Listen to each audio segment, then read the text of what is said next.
नमस्कार, स्वागत है आपका आपके सितारे में। आपके साथ मैं हूं नितिशा। स्वयंवर पार्वती मंत्र क्या है और कैसे इससे मनचाहा वर पाया जा सकता है, ये आज हमको बताएंगे आचार्य जी। साथ ही हम जानेंगे आज क्या कहती है आपकी राशि और कैसा रहेगा आपका दिन। तो देर कैसी, चलिए शुरू करते हैं आपके सितारे। क्या आप जानते हैं कैसे मिले दाम्पत्य सुख? तो जानिए पंडित वैभवनाथ शर्मा से स्वयंवर पार्वती मंत्र की महिमा। आपके सितारे में आप अपनी हर परेशानी का हल प्राप्त कर सकते हैं और अपने सवाल पूछ सकते हैं। स्टूडियो में हमारा साथ देने के लिए मौजूद हैं विश्व विख्यात ज्योतिषाचार्य और वास्तुशास्त्री पंडित वैभवनाथ शर्मा जी। आचार्य जी, आपका हार्दिक स्वागत है। जी नमस्कार। तो अगर आप भी अपनी कोई परेशानी आचार्य जी से उसका निदान चाहते हैं, अगर आप अपनी कुंडली के ग्रह नक्षत्रों से परेशान हैं या फिर कार्य, परिवार, व्यापार की कोई भी चिंता आपको सता रही है, तो आप भी हमें कॉल कर सकते हैं। हमारे नंबर्स आपकी स्क्रीन पर फ्लैश किए जा रहे हैं। आप हमसे सीधी बात कर सकते हैं। हमारा टोल फ्री नंबर है 180010263003। आप इस नंबर पर मुफ्त में कॉल करें। इसके अलावा आप हमें हमारे लैंडलाइन नंबर्स 012046463332 और 012046463327 पर भी कॉल करके हमसे सीधी बात कर सकते हैं। तो चलिए सबसे पहले आचार्य जी से जान लेते हैं आज का पंचांग। जी बिल्कुल, आज का पंचांग इस प्रकार है। विक्रम संवत 2070 कार्तिक मास चल रहा है और कार्तिक मास की शुक्ल पक्ष की आज द्वादशी तिथि है, गुरुवार का दिन है। नक्षत्र है उत्तरा भाद्रपद, योग है व्रज और करण है बव। और आज जो मैं आपको महाउपाय में मंत्र बताने वाला हूं, इस मंत्र की बहुत ही महिमा है। इस मंत्र को कहते हैं स्वयंवर पार्वती मंत्र। यह मंत्र हमारे शास्त्रों में भी इसकी वर्णन बहुत ज्यादा, व्याख्या बहुत है। और आज की तिथि में ये मंत्र जो है दुर्लभ मंत्र की श्रेणियों में आता है, जहां इस मंत्र के प्रयोग के बारे में, इस मंत्र की विधि के बारे में लोगों को जानकारी नहीं है। तो आज ये दुर्लभ मंत्र की सारी जानकारी मैं आपको उपलब्ध करा रहा हूं। और चलिए अब हम बात कर लेते हैं राशि फल की। सबसे पहले जानेंगे कि मेष राशि के जातकों का दिन कैसा रहेगा। मेष राशि वाले जातक लोगों के लिए आज की तिथि में आप अपने मित्रों के साथ और अपने सहकर्मियों के साथ जो आपके संबंधों में कुछ तनाव आ गया था, कुछ तल्खियां आ गई थी, उसे आज आप ठीक कर सकते हैं, सुधार सकते हैं। अपने निजी जीवन और व्यवसाय को पूरी तरीके से आपको आज अलग रखना चाहिए। लोग आपके बारे में गलत विचार रख सकते हैं, लेकिन इसमें आपकी कोई भूमिका नहीं है। आपको अपना काम वैसे ही करना है जैसे आप पहले करते थे। आप जो सही तरीके से करते आ रहे हैं, जो आपका मन गवाही देता है, आपके हृदय से जो आवाज आए आप उसे सुनकर के काम करिए, लाभ मिलेगा। आज की तिथि में देवी दुर्गा की आराधना कर लेना, देवी कवच का पाठ करना आपके लिए सर्वोत्तम होगा। आज किसी भी परिस्थिति में क्रोध करने से बचना है, बहुत ज्यादा क्रोधित मत होइए। और अब बारी है जानने की कि वृषभ राशि के जातकों का दिन कैसा रहेगा। वृषभ राशि वाले जातक लोगों के लिए आज अपने कार्यक्षेत्र में आपको कुछ सचेत रहने की आवश्यकता है। लापरवाह रहने से आपका बनता हुआ काम भी बिगड़ सकता है। आज आपके करीबी आपकी भावना व बात को समझेंगे और आपके विचारों का सम्मान करेंगे। आपको सराहना प्राप्त होने वाली है। आज की तिथि में भगवान श्री भैरव की आराधना कर लेना आपके लिए सर्वोत्तम होगा। श्री काल भैरवाष्टकम का पाठ आपके लिए हर प्रकार से शुभ है। आज की तिथि में आपको किसी को धन उधार नहीं देने चाहिए। और चलिए बात कर लेते हैं मिथुन राशि की और जान लेते हैं क्या कहते हैं उनके सितारे। मिथुन राशि वाले जातक लोगों को आज आपको अपने घर खर्च के लिए अपने परिवार में कुछ ज्यादा धन देने की आवश्यकता पड़ सकती है, या यूं कह लें कि आज कुछ परिवार से डिमांड ज्यादा होगी। उनकी आकांक्षाओं को, उनकी जरूरतों को पूरा करने के लिए आज पारिवारिक आवश्यकताओं में धन खर्च होगा। आज आप किसी से कोई भी वायदा ना करें तो आपके लिए बेहतर होगा। अपने दिल की बात कहने में बिल्कुल भी देर ना करें। जो भी आपके मन में भावना है, जो जैसा आप सोचते हैं, जो आपका विचार है, उसे व्यक्त कर देना चाहिए। ओम मुनि स्तुत्याय नमः मंत्र का 108 बार जाप कर लेना आपके लिए सर्वोत्तम होगा। किसी गरीब व्यक्ति का, उसकी परिस्थिति का आप अनादर ना करें। और अब बारी है जानने की कि कर्क राशि वालों के लिए आज उनके सितारे क्या कुछ ला रहे हैं खास। कर्क राशि वाले जातक लोगों को आज की तिथि में आपने जो भी प्लान कर रखा था, आज आखिरी समय में उस प्लान में, उस पूरे कार्यक्रम में, उस पूरी योजना में कुछ महत्वपूर्ण बदलाव करने की स्थिति आ सकती है। अपनी आत्मा की बात सुने और अपने निर्णयों पर आपको अडिग रहना चाहिए, उस पर अटल रहें, उस पर भरोसा करें, निश्चित ही आपको सफलता मिलेगी। स्वयं में विश्वास रखना चाहिए। ओम मूषक वाहनाय नमः मंत्र का 108 बार जाप कर लेना आपके लिए सर्वोत्तम होगा। यदि आज की तिथि में आप लोग कर्क राशि वाले जातक लोग कुछ निवेश की योजना बना रहे हैं तो थोड़ा सा इंतजार करना चाहिए। ये निवेश का समय अभी आपके लिए बहुत अच्छा नहीं है। और चलिए अब जान लेते हैं कि सिंह राशि वालों का दिन आज कैसा रहेगा। सिंह राशि वाले जातक लोगों को आज की तिथि में अपने घर और ऑफिस के बीच में संतुलन बना करके रखना होगा। जोखिम भरा यानी रिस्क से भरा कोई भी काम आज ना करें, रिस्क ना लें। पूरी संभावना है कि आज कहीं ना कहीं चोट चपेट या दुर्घटना से आपका सामना हो जाए, तो आज वाहन का प्रयोग भी बहुत सावधानी में करें। और जब आप आज कहीं जा रहे हो तो स्वयं को भी आज कुछ थोड़ा सा ध्यान रखने की आवश्यकता है। आज की तिथि को शुभ बनाने के लिए श्री राधा कृष्ण सहस्त्रनाम स्तोत्रम का पाठ कर लेना आपके लिए सर्वोत्तम होगा। आज महत्वपूर्ण निर्णय लेने में जल्दीबाजी ना करें। और अब बारी है छठी राशि यानी कि कन्या राशि की। जानेंगे कैसा रहेगा उनका दिन। कन्या राशि वाले जातक लोगों के लिए आज आवश्यकता ये है कि आज आप जो भी कार्य करें, विशेषकर कोई नया कार्य आरंभ करें, तो उसके बारे में सभी जरूरी आवश्यक सूचनाएं प्राप्त कर लें। हो सकता है किसी खास दोस्त के बारे में आपने कुछ गलत सोच लिया है, आपको कुछ गलत बता दिया गया है, आपकी वैसी धारणा बन गई है, लेकिन वास्तविक जीवन में वास्तविक परिस्थितियां वैसी नहीं हैं। तो ऐसे में आपको अपने मित्र को भी समय देना चाहिए, अवसर देना चाहिए कि वह भी अपना पक्ष आपके समक्ष रख सके। ओम सर्व सिद्धि प्रदाय नमः मंत्र का 108 बार जाप कर लेना आपके लिए सर्वोत्तम होगा। आज किसी भी परिस्थिति में धैर्य का साथ मत छोड़िए। और इस वक्त हमारे साथ कुछ दर्शक फोन लाइन पर जुड़े हुए हैं। विभा पांडे हमारे साथ हल्द्वानी से। विभा जी, आप अपना प्रश्न करें और साथ ही साथ जन्म विवरण भी दें। पंडित जी नमस्कार। जी नमस्कार, बताइए। पंडित जी, मैं अपनी बेटी के बारे में जानना चाहती हूँ। पहले तो मैं उसकी डेट ऑफ बर्थ बता दूँ आपको। उसके जन्म तिथि है 8 मई जी 1979 79 जी, और सुबह 11:05 पर उसका जन्म हुआ है जी। जन्म स्थान हल्द्वानी है जी। और पंडित जी, मैं उसके पूरे उसकी शादी के बारे में, उसके करियर के बारे में 2 बातें जानने चाह रही हूँ। पहली बात तो उसकी शादी के बारे में मैं बहुत परेशान हूँ पंडित जी। वो अंतरजातीय विवाह करने को तैयार है, मान नहीं रही है बिल्कुल, जो कि किसी भी तरह से उसके लायक नहीं है वो लड़का। तो लेकिन वो समझाने पर भी नहीं समझ रही। उसकी कुंडली में ऐसा क्या है, या क्या उसकी अंतर्जाति होगी, या कुछ ऐसा उपाय जिससे वो मान जाए, कृपया ये बताएं। और दूसरा, बार बार उसके पैर में चोट लगती है, दाएं पैर में। ये 2 चीजों का मुझे आपसे जानना है। मैं बहुत परेशान हूँ। इसकी शादी के बारे में तो ज्यादा ही परेशान हूँ पंडित जी, प्लीज उसके बारे में बताएं। जी निश्चित, मैं आपकी भावना समझ सकता हूँ, आपके कष्ट को समझ सकता हूँ। देखिए, जो इनकी कुंडली का योग है, लग्न में नीच का बृहस्पति, वह और उसके साथ साथ शनि की जो स्थिति है, दूसरे भाव में राहु के साथ वक्री शनि है, सूर्य के घर में। शनि और राहु का ये जो संयोग है, उसने ही इनको सबसे ज्यादा कह सकते हैं एग्रेसिव कर दिया, या ऐसी प्रेरणा दी कि उन्होंने ऐसा कदम उठाया, ऐसा इनका संबंध हो पाया। वर्तमान समय में अगर वर्तमान गोचर देखें तो शनि और राहु की युति एक बार पुनः है। तो ये जो संयोग है या ये जो परिस्थिति आपके सामने है, ये अभी काफी समय रहने वाली है। और लग्न में नीच का शनि है, आप कितना भी इनको समझाएंगे, कितना भी प्रयास करेंगे, लेकिन इनके मानने की स्थिति बहुत कम दिखाई देती है। तो इसके साथ साथ मैं ये भी बताना चाहूँगा कि आपकी कन्या जो है वह मांगलिक है, तो थोड़ा सा आपको दोनों की कुंडली का विचार भी कर लेना चाहिए। जो परिस्थितियां हैं, मैं निश्चित तौर पे समझ सकता हूं कि अगर उन्होंने किसी वर का चयन किया है और परिवार अगर ये समझता है कि वह वर जो है उचित नहीं है, योग्य नहीं है, तो निश्चित ही कहीं ना कहीं से कोई कमी है।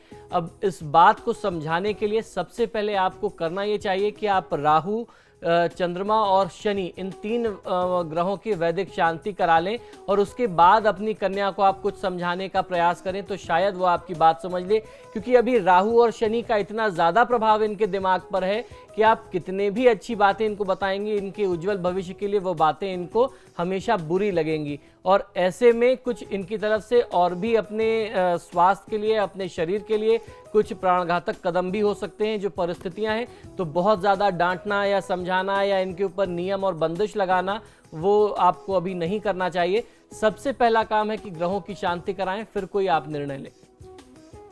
और इस वक्त देहरादून से हमारे साथ सुभाष जुड़े हुए हैं। सुभाष जी, आप अपना प्रश्न करें और साथ ही साथ जन्म विवरण भी दें। जी मेरा डेट ऑफ बर्थ है 16/2/76 जी। और टाइम है रात को 10:20 जी। देहरादून जी। मुझे जानना है थोड़ा शादी के बारे में। जो पहली शादी है वो भी थोड़ा डिवोर्स का चल रहा है, जी। तो आगे क्या फ्यूचर है? जी बिल्कुल। देखिए, आपकी जन्म पत्रिका में विवाह का जो संयोग होता है वह है तो जरूर, लेकिन जो दाम्पत्य सुख मिलना चाहिए वह स्थिति बहुत अच्छी नहीं है। सप्तम भाव में बृहस्पति अपने स्थान में बैठा है, लेकिन बृहस्पति देवता के बारे में एक बात और कहते हैं कि स्थान हानि करो जीवा। जिस स्थान में बैठते हैं उस स्थान की हानि कर देते हैं। अगर सप्तम भाव में बृहस्पति बैठा हुआ है तो निश्चित ही उसमें कहीं ना कहीं से कमी करेगा। लेकिन साथ में ये भी कहा जाता है कि यदि कोई ग्रह अपने भाव में बैठा है तो अपने घर का नुकसान नहीं करता, अपनी राशि का नुकसान नहीं करता। लेकिन उसके साथ साथ सूर्य की जो स्थिति आपकी कुंडली में है वो भी बहुत अच्छी नहीं है।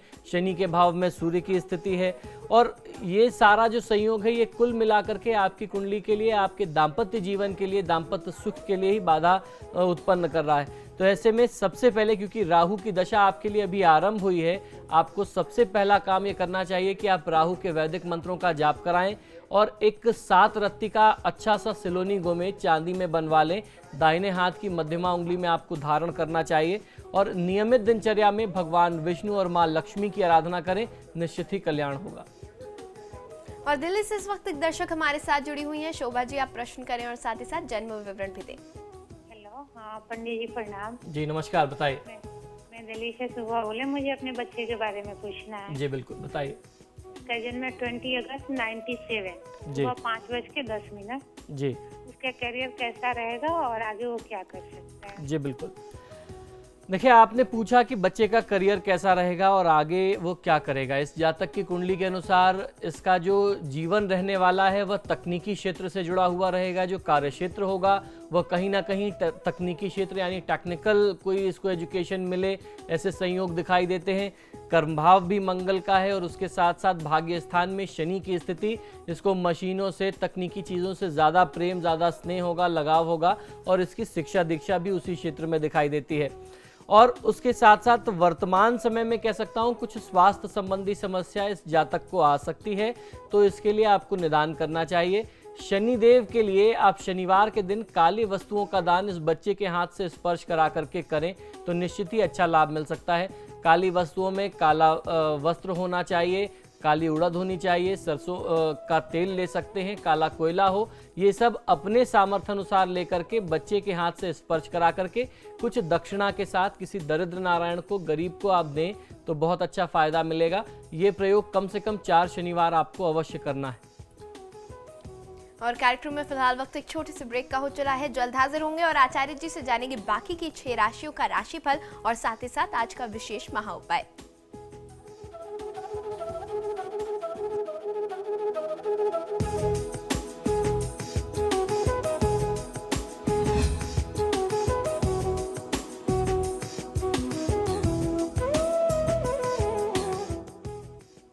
ब्रेक के बाद आप सभी का एक बार फिर स्वागत है। हम राशिफल की बात कर रहे थे, तो आगे बढ़ेंगे और बात करेंगे तुला राशि की, जानेंगे कैसा रहेगा उनका दिन।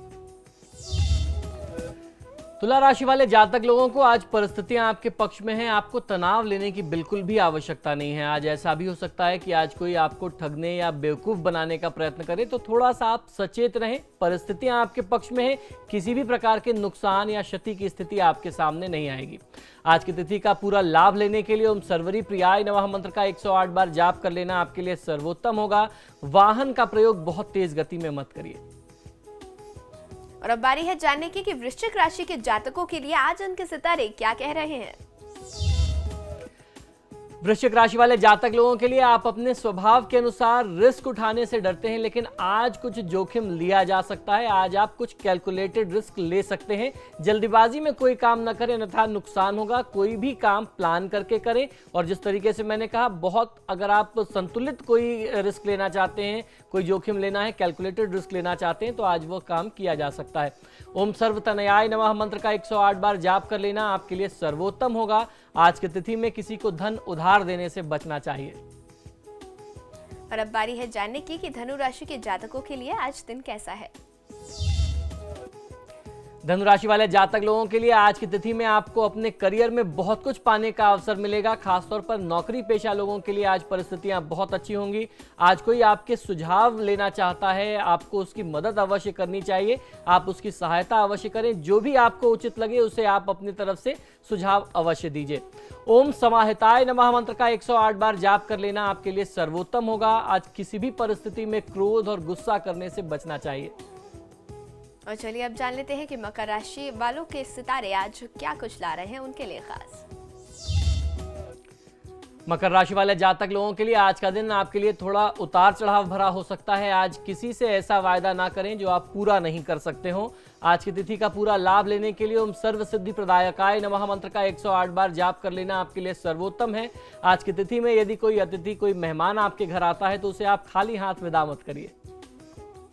और चलिए अब जान लेते हैं कि कुंभ राशि के जातक आज क्या करें और क्या ना करें। कुंभ राशि वाले जातक लोगों के लिए आज आपकी लाइफ में कुछ बड़े बदलाव हो सकते हैं। मित्र और परिवार के साथ आज आपको बहुत अच्छा समय व्यतीत करने का अवसर मिलेगा, मौज मस्ती कर सकते हैं। दिन बहुत अच्छा रहने वाला है। ओम सर्वात्मकाय नमः मंत्र का 108 बार जाप कर लेना आपके लिए सर्वोत्तम है। आज की तिथि में मांसाहार के सेवन से, प्रयोग से बचना चाहिए। और अब बारी है 12वीं राशि यानी कि मीन राशि की। जानेंगे क्या कुछ करके मीन राशि के जातक अपने दिन को और भी अच्छा बना सकते हैं। मीन राशि वाले जातक लोगों के लिए पिछले दिनों से कुछ ऐसा आपके साथ चल रहा था जिसे लेकर के आप बहुत ज्यादा हताश, निराश और मायूस हो गए थे, लेकिन आज सारी परिस्थितियां पुनः एक बार आपके पक्ष में हो जाएंगी। सब कुछ शुभ और लाभ से परिपूर्ण होने वाला है। करियर के लिहाज से आज आपके लिए दिन बहुत अच्छा रहने वाला है। आज की तिथि का पूरा लाभ लेने के लिए ओम सामघोष प्रियाय नमः मंत्र का 108 बार जाप कर लेना आपके लिए सर्वोत्तम होगा। आज ऐसा कोई भी व्यवहार न करें जिससे बड़े बुजुर्गों के दिल को ठेस पहुंचे। तो ये था आज का राशिफल और अब बारी है जानने की आज का अचूक महा उपाय, जहां पर आचार्य जी हमें बताएंगे स्वयंवर पार्वती मंत्र और किस तरीके से इसका प्रयोग किया जा सकता है। आचार्य जी बिल्कुल, लगातार मुझे हमारे दर्शकों के मेल मिल रहे थे कि आप स्वयंवर पार्वती मंत्र के बारे में, उसके प्रयोग के बारे में बताएं। मैं आप लोगों का आभारी हूं कि आपको भी इतनी जानकारी थी कि स्वयंवर पार्वती नामक मंत्र कोई होता है और उसका प्रयोग किया जाता है, खासतौर पर विवाह बाधा निवारण के लिए या दाम्पत्य जीवन में यदि सुख का अभाव हो, बहुत ज्यादा तनाव की स्थिति रहती हो उसके लिए, और निसंतान दंपतियों के लिए भी ये मंत्र उतना ही कारगर है, बहुत ज्यादा प्रयोग में लिया जाने वाला मंत्र है। तो आज ये गुप्त मंत्र, ये गुप्त विधि जिसे दुर्लभ कहते हैं हमारे शास्त्रों में, यह मैं बता रहा हूं आपकी विवाह बाधा को भी दूर करेगा, आपके दाम्पत्य जीवन में जो तनाव है उसको भी दूर करेगा। और यदि आपका विवाह हो चुका है, आप लोगों के बीच में प्रेम बहुत है, लेकिन न जाने किस कारण से संतान की प्राप्ति नहीं हो पा रही, जाने अनजाने कारणों से, ग्रहों के प्रभाव से या किसी और दोष के चलते, तो आपको संतान की प्राप्ति भी हो सकती है। पति पत्नी के बीच ज्ञात अज्ञात यानी जाने अनजाने कारणों से जो बात पे, छोटी छोटी बातों पे वाद विवाद होते हैं, लड़ाई झगड़े होते हैं, आपस में गलतफहमी हो जाती है, एक दूसरे के ऊपर शक करने लगते हैं, मनमुटाव की स्थिति, तनाव की स्थिति आ जाती है, और ये सारी स्थिति अंत में तलाक की ओर यदि जाती है, तो ऐसी स्थिति से बचने के लिए ये मंत्र बेहद प्रभावशाली, बेहद चमत्कारी माना गया है। इस मंत्र से परिवार में सामंजस्य स्थापित होता है, यानी आपस में प्रेम बढ़ता है, सौहार्द स्थापित होता है, प्रेम स्नेह में वृद्धि होती है। इस मंत्र के बारे में यह कहा जाता है कि यह मंत्र मां पार्वती को ऋषि दुर्वासा द्वारा दिया गया था, जब मां पार्वती ने महर्षि से अपने मन की बात बताई कि वह महादेव शिव को पति स्वरूप में पाना चाहती हैं और महादेव शिव से ही विवाह करना चाहती हैं, और अपनी इस इच्छा की पूर्ति हेतु वर्षों तपस्यारत रहने के बावजूद उनको सफलता नहीं मिल पा रही थी। तब ऋषि दुर्वासा ने मां पार्वती को यह मंत्र दिया था और यह साधना विधि बताई थी। जब ऋषि दुर्वासा ने देखा कि सती नामक एक कन्या, एक लड़की जो है वह महादेव को वर स्वरूप में प्राप्त करने के लिए निरंतर करोड़ों वर्ष से तपस्या कर रही है और फिर भी उसको सफलता नहीं मिल रही, तब उन्होंने अपनी शक्ति द्वारा इस मंत्र को उन्हें बताया था। यह मंत्र अपनी इच्छा के वर प्राप्ति हेतु या फिर जिसे कहते हैं वशीकरण और सम्मोहन के लिए भी इस मंत्र का प्रयोग किया जा सकता है। प्रथम पंक्ति में, इस मंत्र के प्रथम पंक्ति में मां पार्वती की स्तुति गाई गई है, बताई गई है, और दूसरी पंक्ति में जिस व्यक्ति के निमित्त संकल्प लेकर के यह मंत्र, यह अनुष्ठान किया जा रहा है, उसका हृदय जो है साधक की ओर परिवर्तित होता है, जैसे मां पार्वती ने भगवान शिव को अपने लिए सम्मोहित कर लिया। तो स्वयंवर पार्वती मंत्र क्या है, आइए जानते हैं। ये मंत्र, मूल मंत्र क्या है, इसकी प्रयोग विधि क्या है, आइए सबसे पहले इसको जानते हैं। ये मंत्र आपकी सुविधा के लिए टीवी स्क्रीन पर भी आ रहा है, बहुत ध्यान से इसे लिखिए, मात्रा की और उच्चारण की कोई गलती ना रह जाए, इसको आप निश्चित कर लीजिएगा। यह मंत्र इस प्रकार है: ओम ह्रीं योगिनी योगिनी योगेश्वरी योग भयंकरी सकला स्थावर जंगमस्य मुखम हृदयम मम वशमाकर्षय आकर्षय नमः। मंत्र एक बार पुनः सुन लें, बहुत सावधानी पूर्वक सुनिए, ध्यान से लिखिए और फिर इसका प्रयोग करिए। ओम ह्रीं योगिनीम योगिनी योगेश्वरी योग भयंकरी सकला स्थावर जंगमस्य मुख हृदयम मम वशमाकर्षय आकर्षय नमः। इस मंत्र का 1008 बार नित्य प्रयोग किया जाना चाहिए। एक बार पुनः समझिए, 1008 बार इस मंत्र का रोज जाप किया जाना चाहिए और ये प्रयोग 48 दिन, 90 दिन या 108 दिन का होता है। प्रतिदिन जाप के उपरांत इस मंत्र से अंत में आपको 108 आहुतियां भी देनी होती हैं। और जब आप इस मंत्र से हवन करें तो हवन के समय में जब आप मंत्र उच्चारण करें तो नमः के जगह पर आपको स्वाहा उच्चारित करना है। जब भी आप इससे हवन करें तो जहां पे अंत में नमः आता है वहां आपको स्वाहा बोलना है। जब आप इस मंत्र को प्रयोग में लें तो किस तरीके से स्वाहा बोल करके करना है वो भी मैं अभी आपको बताता हूं। इसकी विधि समझ लेते हैं। किसी शुभ तिथि में सबसे पहले मां पार्वती का चित्र अपने समक्ष स्थापित करके आप संकल्प करें और संकल्प में अपना नाम, अविवाहित है तो पिता का नाम लें, विवाहित हैं और अगर संतान की प्राप्ति या परिवार में सुख समृद्धि चाहते हैं, आपस का तनाव दूर करना चाहते हैं तो ऐसे में पति का नाम, नक्षत्र और गोत्र उच्चारित करना चाहिए। जिस भी कार्य के लिए इस अनुष्ठान को आप कर रहे हैं वह मां के समक्ष मन ही मन कहें और साथ ही ये भी कहें कि मैं इस मंत्र का 1008 बार नित्य 48 दिन, 90 दिन या 108 दिन जो भी आपसे संभव हो जाए इस समय तक जाप और हवन करूंगी। फिर पूजा के उपरांत मां पार्वती का पंचोपचार पूजन करना चाहिए और उसके बाद आप जप आरंभ करें। यह प्रक्रिया नियमित 48 दिन तक कर सकते हैं, 90 दिन तक कर सकते हैं या फिर 108 दिन तक कर सकते हैं। आइए एक बार पुनः मंत्र पर चलते हैं। मैं आपको बताता हूं कि किस तरीके से जब आप इस मंत्र से हवन करें, आहुतियां दें तो आपको उच्चारण क्या करना है। यह मंत्र जब आप हवन करेंगे तो किस प्रकार से होगा ये समझ लीजिए। ओम ह्रीं योगिनीम योगिनी योगेश्वरी योग भयंकरी सकला स्थावर जंगमस्य मुखम हृदयम मम वशमाकर्षय आकर्षय स्वाहा। नमः की जगह पे आपको स्वाहा का उच्चारण करना है। ये इस मंत्र का हवन के लिए प्रयोग होगा। देखिए, अक्सर लोग ऐसा प्रश्न हमसे करते हैं कि हम किसी को प्रेम करते हैं और वह हमसे रूठ गया, हम उसे मनाना चाहते हैं या उसका कहीं और विवाह हो गया, हम उसे पुनः प्राप्त करना चाहते हैं। किसी गलत या अनैतिक कार्य के लिए इस तरीके के मंत्रों का प्रयोग कदापि नहीं किया जाना चाहिए। इस तरीके के मंत्र हमारे शास्त्रों में हैं, आपने इच्छा जताई, मैंने आपको बताया, लेकिन इसका गलत प्रयोग यदि आप करेंगे तो तत्काल ही देवी देवता का जो क्रोध है उनके क्रोध का सामना आपको करना पड़ सकता है। इसके बहुत भयानक परिणाम हो सकते हैं। तो जब भी इस मंत्र का प्रयोग करें, जो चीजें नैतिक हैं, जो अच्छी हैं, शास्त्रोक्त हैं, कोई नाराज हो गया है, आपसे दूर हो गया, आप उसे मनाना चाहते हैं तो ठीक है, लेकिन जो चीजें हमेशा से शास्त्र के विरुद्ध रही हैं या समाज के विरुद्ध रही हैं, ऐसे किसी काम के लिए इन मंत्रों का प्रयोग नहीं किया जाना चाहिए और इन मंत्रों का प्रयोग किसी योग्य आचार्य की देखरेख में, उनके मार्गदर्शन में ही करें। बिल्कुल आचार्य जी, आपने बहुत अच्छी बात हमारे दर्शकों को बताई कि कभी भी किसी मंत्र का उपयोग किसी को हानि पहुंचाने के लिए या फिर किसी गलत मकसद से नहीं करना चाहिए। आचार्य जी, आप हमारे स्टूडियो में आए इसके लिए बहुत बहुत धन्यवाद। और हमारे इस कार्यक्रम में फिलहाल इतना ही। खबरों के लिए देखते रहिए समाचार प्लस।